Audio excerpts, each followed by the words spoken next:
Hey Oilers, I hope you guys are having a great night. I am here. So what we are going to talk about tonight is using oils on our babies and our kids. There, goodness, are a lot of things out there that you could read. And so I would like to hopefully give you guys hey Lacey, a brief overview of using oils on your kids safely. Okay, so the very first thing that I want to clear up is that yes, oils are safe for kids. Yes, you can use oils on your babies. Yes, all of the above, okay? So there is a lot of misinformation out there, unfortunately, that oils are not safe on babies and kids and that all of these terrible things are gonna happen and that there's all these adverse reactions, and the reality is that's just not true. So what we find is that when these oils are used safely, in the way that they are meant to be used, when we're using wisdom, we don't see the adverse reactions, right? The adverse reactions come when we're not using wisdom, when we're not being safe, okay? So let's talk about what that looks like, okay? That looks like diluting our oils when we put them on our kids. Now, there are a lot of different ways you could dilute your oils. I like to be real simple. I don't actually measure tablespoons and teaspoons, and I don't do any of that. Here's what I do. Ready? I do a little pump in the palm of my hand of FCO. When I'm dealing with like a 2-year-old, I do 1 pump, okay? 2 to 5-ish. When I am dealing with a little one, I might do 2 pumps, okay? I dilute more for certain oils than I do others. Now, we can dilute all the oils the same. You don't have to go crazy, right? But what I have found is that things like lavender, things like frankincense require not as much dilution, okay? So we're always diluting on our kids, but I wanna be clear that you don't have to, like, if that's overwhelming for you, just stick to the pre-diluted rollers, guys. So you can, if you search dilution in this group, you're gonna find a couple different charts. There's some in our roller recipe, I believe that's what it is, roller recipe album. So you can find those exact dilution ratios. Like I said, I do 1 pump for like 2 to 6-year-olds, and I do under a pump or double pumps for under 2. Anything over like a 5 or 6-year-old, I literally just like do a little squirt, rub my hands together and go for it. But I will be honest, we don't apply oils in that way very often. And we haven't really for a really long time. The way we're usually using them is in a roller. I love rollers. I love the simplicity of it. I love buying the pre-made ones from doTERRA. I like making my own. I prefer that method, personally. So yeah, you can apply like a single oil, but personally, my preference is just to grab a roller, put it on my kid, then I don't have oily hands, then I don't have like, have to wipe it off and I have to, like, no, there's none of that. We just roll it on, okay?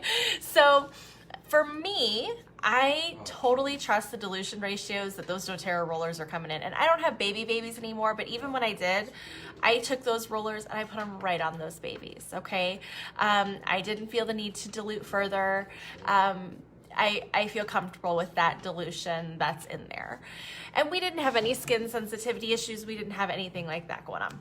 So I feel totally comfortable telling you guys, use those doTERRA touch rollers on your littles. They are already pre-diluted. They're ready to go. They're so easy. Like, you can put them in a cute roller case and toss it in your diaper bag, toss it in your car, keep it in your first aid kit. They're just so simple. And at our house, our kids are reaching for those on their own. Like, I don't have any rollers at my desk here, but honestly, our kids, like, we've got them in the kitchen. We've got them up in their rooms. This afternoon, I actually sent my 9.5-year-old on an oil hunt because I was missing some oils and I was like trying to figure out what was missing. And so she came back with a bowl full of the oils that she'd collected all over the house so that we could like redistribute and figure out what we were missing and what we needed to reorder and things like that. So that's a little about safety. Now, there are a couple little safety measures we always want to remember. We're not putting oils in eyes. We're not putting oils in ears. We're not putting oils in other sensitive areas. Diaper rashes are tricky. So I'm all for using oils for diaper rash, guys. But that's a sensitive area, right? So we're gonna use loads more dilution in that region, okay? And so usually with diaper rash, just so you know, I actually don't use an FCO. I use regular coconut oil. We're a diaper-free house now. That's a new-ish thing in the last year. So I haven't had to deal with this in a while. But we use coconut oil, and we used frankincense and lavender and melaleuca. Now, there's also the doTERRA diaper cream, which is fantastic, and I keep it stocked at my house even though we are out of diapers. Because, guys, sensitive areas sometimes still get rashy, and sensitive areas on your face still need to have healing, right? Okay, or like on sensitive skin or whatever. Like if our kids have like a patch of weird skin on their hands or on their face, or if they get, guys, it's a great sunblock for the face. That's what we use, is that diaper cream. Fun little hack for you guys. But we are always doing extra dilution in those sensitive places, okay? But we're not dropping oils in the eyeballs, and we're not sticking them up the nose, and we're not putting them in the ears. Got it? Okay, let's talk about one other important thing, and that's the complete fear. We're gonna talk about 2 myths, okay? 2 myths. One of those myths is that lavender, if you let your boys use lavender essential oil, that they're gonna get boobs. That's not true. Okay, it has been debunked. It was actually a really kind of ridiculous claim that was made when that came out, and it has been debunked multiple times, okay? So every like couple of years it comes back around in some sort of news story. One time recently it was on the news, like in the local St. Louis area, and my mother-in-law, or actually I think it's my husband's grandma, was like, I heard about essential oils and that you shouldn't give lavender to your boys. And I was like, where did you hear that? This is ridiculous. She was like, it was on the news. So every once in a while it comes out, but it has been debunked. It has been proven to be false. And I've got 4 boys who we use a lot of lavender on, and we have no problems there. Now, I will say, if you've got a kid with a lot of toxic overload, exposed to a lot of synthetic fragrances, perhaps, you know, you need to look into your water sources, and you need to look into some other things if that is going on. But that estrogen dominance is not from lavender, okay? The other myth that we want to just blow right out of the water and remind that it's not true is that peppermint and eucalyptus are dangerous for our kids. Now, again, when we're using wisdom, when we are following instructions, we don't have a problem here. The instances where there have been adverse reactions, large amounts of these oils have been used. Guys, we're talking like 3 bottles worth that kids drank. Okay, so trust me, the adverse reactions, the concern out there is not legit. It's because a parent didn't use the oil properly, okay? So eucalyptus and peppermint are totally safe on our littles. Now here's what we do want to keep in mind, is that for little babies under the age of 2, it can hyperstimulate the breathing if we use too much of it. So we're just gonna use caution, right? We're gonna always dilute, like we already talked about, and we're gonna keep it, I like to say, below the nipple line, okay? So you go like onto the upper, like on the ribs, right, where those lungs are behind there, or if you go on their back, or you can go to the bottoms of their feet, and you can completely avoid the upper chest and face area, okay? So those are how we use those oils safely. Okay. Now we know how to use them safely. We've debunked the myths. We've talked about all of that stuff. You guys want some recipes and some tips? Okay, I wrote down a few things that I did not want to forget about. things that like come up a lot with kids, and I didn't want to get in the middle and then forget what I was thinking about. So, so let's talk real quick about tummy stuff. Okay, we'll start with babies, gassy babies, babies who spit up a lot, who have a lot of acid reflux, kids who get a lot of tummy aches. Guys, I'm gonna tell you 2 oils that you need to have at your house: Tamer and Digestin. Get them in the touch roller, get the Digestin in the touch roller, and have that Tamer, that kid's digestive blend. Some kids react differently to different oils, right? So that's okay, body chemistry, right? I personally have better success with like stomach stuff with Tamer. It works really well for me. So that's the one that I actually keep in my purse, okay? I have one kid who actually Tamer doesn't do much for him, and Digestin is his go-to. So this is gonna work. You're gonna put it wherever the area of concern is. And on little babies, bottoms of the feet is a great place, okay? You'll notice I say bottoms of feet a lot for babies. That's because they do have sensitive skin, right? And so unless we really need to go to the area of concern, bottoms of feet usually just covers it. Also, a lot of times it's hard to get, they're all like bundled all the time, right? There's so many layers there. So for me, it was always easier to like just pull a foot out of the bottom of a snap up jammy, or I mean, most of the time my kids' feet weren't totally covered anyway. So, okay, so that's tummy stuff. Okay, and I just want to remind, like, as far as gut health is concerned, the Kids PB Assist Junior is beautiful. I take it all the time. So because it has different bacteria in it than the PB Assist, the Junior and the adult version have slightly different bacteria. And so I find that I get a broader spectrum if I do like PB Assist for a week, PB Assist Junior for a week. And so I kind of, or sometimes I'll just stick with my PB Assist during the day, but like every couple days I'll just do a PB Assist Junior in the afternoon, right? Just so that my body's getting exposed to different bacteria. I don't love cultured, fermented foods, actually. It's a sensory thing. They tend to get a little slimy and they have a funny smell. I'm kind of like a child.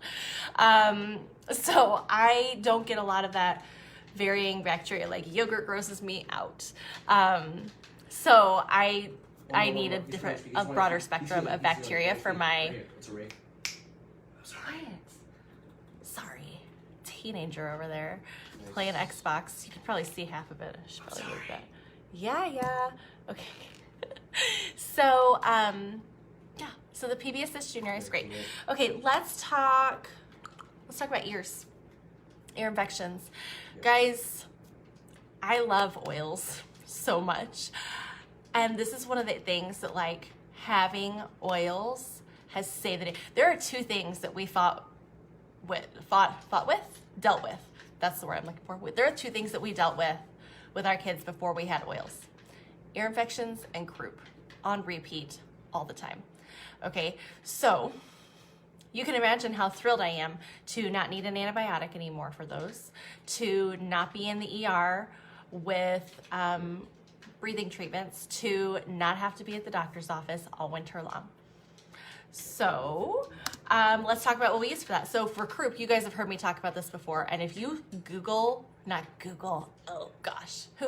what did I just say? If you search in this group, croup, you are gonna see my protocol that we do, that we have done for years. It's amazing. So search the group for that. CROUP, croup. Now for ears, what we do is we take a cotton ball. On the cotton ball, we do basil or melaleuca. I ran out of basil this last time we had an ear infection, and I did melaleuca. Okay, no big deal. Or tea tree, sorry. Tea tree. So basil, I will say, works really great at pulling infection out. If we've got a doozy of one, I might use both oils. Like, we'll just throw it all at it. So we put usually about 5 or 6 drops of this oil on a cotton ball, and we tuck it down inside their ear. We're not dropping oils in. I use 5 or 6 drops because with cotton balls, at least for me, like they kind of, I don't know, I want to make sure it's on there and that it's getting where it needs to get. You could do it with 1 or 2. I tend to be a little bit more of a heavy hitter with my oils. So I do the oils on the cotton ball, tuck it inside the ear. Okay, then around the ear, all around, my hair's in the way, but all around here, okay? We're doing lavender, okay? Lavender's really great at helping with pain, okay? So that's why we do that. And then I take grapefruit, and in that same area, usually on top of the lavender, I do lavender first, and then I do the grapefruit, and then I take the grapefruit all down here, okay? Down their lymph nodes. So we're draining, we're going down their neck. Okay, we're massaging all of that, encouraging lymphatic drainage to happen. Okay, we do that, and then we send them to bed.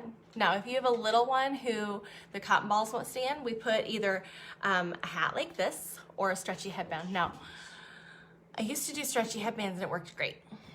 This last time, I had a couple of boys with ear infections. And they did not like wearing a stretchy headband. They were mad at me, and they were like already not feeling good. And so, so that's when I went and got their little beanies and let them do that. And our 5-year-old wore his beanie for like a solid week because it brought him so much comfort. He was just attached to it for about a week.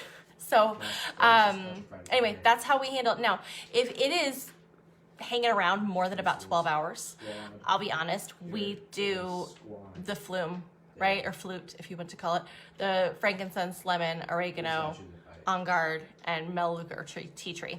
Okay, so we do that on their spines and bottoms of feet if we find that it's not quite kicking as much as we want it to, because somewhere in there there's some sort of viral bacterial thing that we want their body to fight. So that's what we do. If it is typically for us, if it is a viral thing, a viral ear infection, doing the cotton ball and the stuff, like we do a couple rounds of that and it's cleared up. If it is bacterial, we have to work a little harder with the flume. And so guys, if you didn't know this, the oils that are in that flume are antibacterial and antiviral. They're beautiful and they're all safe for our kiddos. So we reach for that often. Like if we've got colds, if we've got a lot of snot, if we've got kids who are just like kind of achy, have that look, like about a week ago, my 5-year-old came home with that look. I don't know about you guys, but our house, kindergartners, whenever we have a kindergartner, we tend to catch more things, lots of little things. It's just their immune systems, right? And need a little exposure to be stronger. So we find that we're using that a little more, and we're doing, little days here and there home from school to just make sure that immune systems are being supported and they're hanging out by a diffuser all day, and so that we don't just, throw them in there to the big petri dish while their bodies are already fighting, right? So as far as immune health, and I've kind of touched on this a little bit, on guard every day. It is harder for our bodies to fight it once we've already caught it, right? So if we could be proactive every single day, our kids taking their vitamins, taking their PBSS Junior, strengthening their gut health, doing their On Guard every single day. Our kids do it 2, sometimes 3 times a day. They're exposed to it. Not to mention the hand sanitizer and the foaming hand soap in our bathrooms, right? So, that On Guard, getting it in there beforehand, before they catch something, and it's totally safe on all ages. Remember, those of you who have little ones, like breastfeeding babies, you should be taking all these things, mamas. You should be boosting your immune system. And I say boost, I keep catching myself. I've said it for a really long time. It's not totally accurate. You should be supporting your immune system, so that your immune system is nice and strong, because the baby, through that breast milk, is getting all of your awesome, healthy immunities, and you want to keep that up, right? So I found, and I'm sure you guys have too, that like when my babies, I say babies, Eleanor's only a year outside of breastfeeding right now. When my littles have been nursing, they don't get sick as often. Breast milk is super great for that. And I was then supporting my immune system, which in turn supported theirs. So keep that in mind, mamas, as you are worrying about keeping everybody healthy. If you are nursing a little one, you want to make sure you're keeping yourself healthy too. I know we're real good at that as moms, right? Okay, so coughs and colds and sniffles and stuff, that Flume is gonna be your best friend. There are also some things that we have done. We do a lot of breathe in the diffuser whenever we've got lots of congestion. It's been going at our house a lot lately. And there are a lot of really great respiratory oils. So the winter protection collection, you guys, it was still available last I checked. If you haven't grabbed that, there's so much goodness in there for your little ones. And I feel so much better knowing that I have that. Manuka, guys, I don't know if you've used Manuka for strep throat before, but it is powerful. Manuka and On Guard is all we need for strep throat. We use those throat drops for our kids who like it, but otherwise we're just coating the outside of their neck with those two in a roller. And it's gone. I have never seen strep react so well to something. It's amazing. So you can't get that any other time, just heads up. So you might jump on that if you find that you guys are prone to that at your house. Because it is one of those things that you can be prone to. I don't know if you knew that. There are some bacteria that hang out in people's bodies that you're a little more prone to. Staph, strep, things like that. So if your family is one that, or you have a kiddo that maybe gets that a lot, I would grab that winter protection collection, guys. Get it so that you can get access to that Manuka. Okay, let's just talk about like first aid kind of things. Okay, I'm gonna close this so I don't have that reflection. So at our house, and we talked a little bit about this today, there was a thread about emergency preparedness. So at our house, there are a few things that are always in our first aid kit. And I have one out in the car, and then I have a few that obviously all of my oils are in here. But the things that are in our car, we've always got a lavender, bee stings, bug bites, that kind of stuff. We've always got a frankincense. I usually keep the touch rollers out there, to be perfectly honest. Now that we had access to, over the holidays, through the holiday line, the Helichrysum Touch. Helichrysum is great for wounds that are like gushing blood. Sorry to say it, but it actually helps the blood to clot, so it helps to slow that down. I have used it before and it is awesome. Also really great for nosebleeds. If you have a kid who is a nosebleeder, by the way, Cypress is really great, just a little over the bridge of the nose. Fun facts. So lavender, always. Helichrysum, frankincense, Correct-X. Correct-X. Just trust me.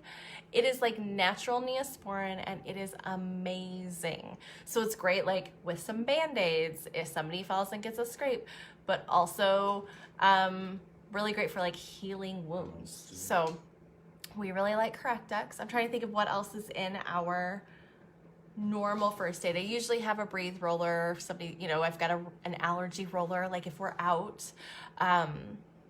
and it's springtime, or our 13-year-old, she always forgets that she has allergies, and then we get out somewhere and she's like, I have a headache, and I'm like, get the roller, man. Did you put it in your backpack?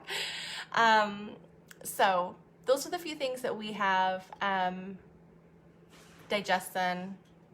I feel like there's something else that I'm missing, something really obvious, and later I'm gonna be like, oh my gosh. But yeah, oils are our first aid, and they're all safe for our littles, but I do keep them in those rollers just because, guys, it's so easy. It's so easy. Like, we don't have to overcomplicate this, And I love even like just taking an oil bottle and like real quick, right? So I might as well. I have a whole little bundle of oils in my car with our travel diffuser. And so when we're out and about, our kids are crabby, because that happens after school. I assume it happens at your house. After school, man, you never know what's gonna happen. So I've got Balance, and I've got Citrus Bloom. I have an extra like quarter bottle out there. Balance, though, is almost always the one that we put in there. And then we have On Guard in there and some citruses, But yeah, I think that's about covers everything I wanted to talk about tonight. But there's no need to overcomplicate it, right? We know they're safe for our kids. We can dilute them right in our hands and roll them on, or we can just use the rollers. Now, if you guys are looking for further recipes and things like that. I have everything from newborn babies all the way up to like preteens and teenagers in the units of this group. So if you go over to the units, you'll find one that says babies and kids. And there's a whole series of posts that we've done over the years that talk about using oils on our babies and our kids. I will say, guys, like, don't be afraid to use those big ones. Frankincense is one we use on our kids all the time because it's great for mood and emotions. It's great for immune systems. It's great for brain health. Frankincense is like, don't be scared. Don't be scared to have helichrysum in your first aid kit because it's expensive. Like, you need it. That's why we can't afford to not have helichrysum when somebody, you know, gets dizzy on a roller coaster, or when somebody has a wound that gashes open. Save up your points to get the big ones, or grab them in these touch rollers that makes it a little more cheap, a little more affordable, like the frankincense touch, right? Like, it cuts down significantly on that cost by getting it in a touch, and then it's easier anyway to use on your kids. I mean, we've been using that one in particular on our babies from the beginning. Just used it, Afton was just using it on his throat because he has like this coughing throat thing going on right now. We use it on other kids on a regular basis. I used it on Eleanor the moment she was born, right? She was born into frankincense, and it's powerful. Like, it just has so many uses. And you know what? I should share. There's a really cool little booklet I have on frankincense that I'll share with you guys. Little gift from me to you. It's a fun little ebook on all the different uses. So I think you guys will like that. Yeah. Anyway, have a great night. Use these on your babies. Don't be scared to. Let us know if you need help or guidance or have questions, and we're happy to. But this has been Wellness Wednesday. Next week, I don't even know what we're talking about. I haven't looked, but it's gonna be awesome, I'm sure. Actually, let's see what it says. I bet I have it. Looks like, oh, stress and sleep. That's a winner. Now, I don't know if I can beat my last sleep one, but we'll see. We're gonna talk about stress too. It's gonna be really good. So, looking forward to it. Have a great night, guys. Bye.